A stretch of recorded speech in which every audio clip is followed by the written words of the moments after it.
Faqat anu gap chiqish shu bo'lsa tilla qo'yganda ham foydasi yo'q. Ustani yonida bitta yo ikkita shogirdi bo'lgan. Shogird ham shunaqa tarbiyalanayotganmikan. Biz yana Infinitydamiz, kvartiralarga kiryapmiz. Bu yerda qilingan reshinalar bilan tanishib chiqmoqchimiz. Kollektorga podacha obratga olingan yaxshi narsalar ishlatilgan. Damfsi balansировочный krallari, turetskiy krallar, расходование yaxshi kollektorlar. Zo'r narsa. Faqat anu gap chiqish shu bo'lsa tilla qo'yganda ham foydasi yo'q. Montajni ko'ryapsizlar. Nima holat bo'lsa o'sha narsa qilib olgan. Bittadan ikkinchisi biz ikkita, uchta kvartirada buni ko'ryapmiz. Yana o'sha gap paralab santexnik ustalar va shu domni loyihalashtirgan inson va shu domda mehnat qilgan santexnik usta.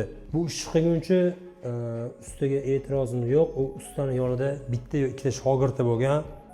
Shogird ham shunaqa tarbiyalanayotganmikan. O'shani bitta bilmoqchiman yoki nimaga shunaqa reshina qilindi. Eng zo'ri bu yerda zirni qo'yish kerak degan joylari ham bor.